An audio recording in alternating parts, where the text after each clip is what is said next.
Now, back to T3 dito sa TV5.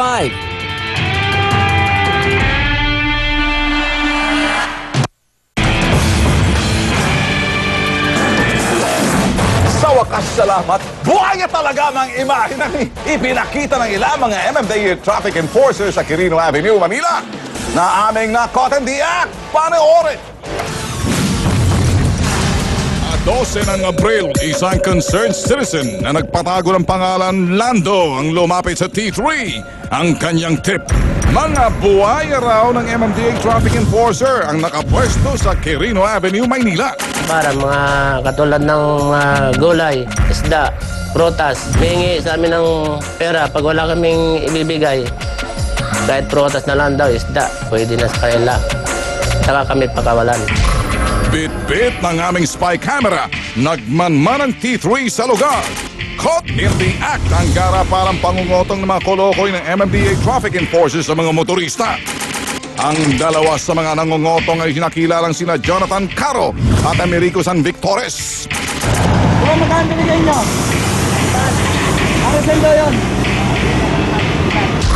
Ipinakita namin sa kalang team leader ang video ng kabalastugan ng kanyang mga tauhan.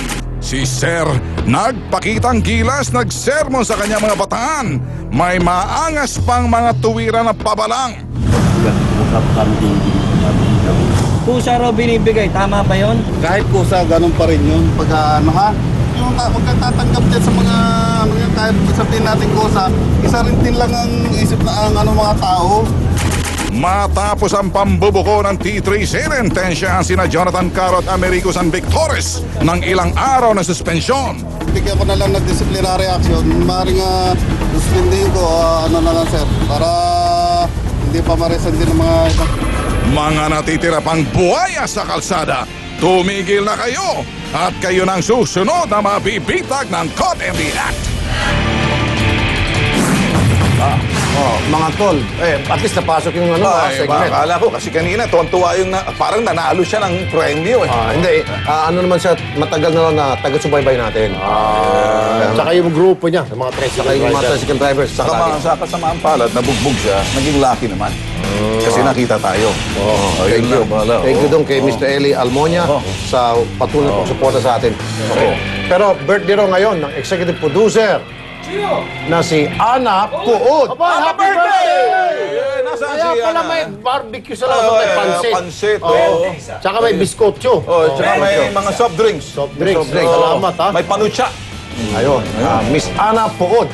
Happy birthday. Happy birthday. Happy May you birthday. have many more birthdays to come. Ayan. Mula kay Dandy. Yan. At sa lahat ng bumubuo. Benedict. Benedict. Bugay. Kay Romel Bugay. Sino pa si iba pa dyan? Si Eric Montas. Eric Montas. Ay, kay Mr. Ed Navarrete. Ayan. Ayun. Lahat. Okay na. Okay na. Nahulog. Doon sa nahulog. Easy. Mababalian Bigyan po lang 30 minutong aksyon, ora mismo. Magandang hapon. Ako po, si Rafi Tulfo.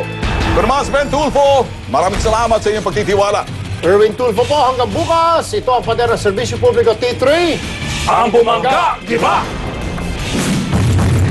Sumbungan ng bayan, ang tunay na sandigan, mahirap o mayaman.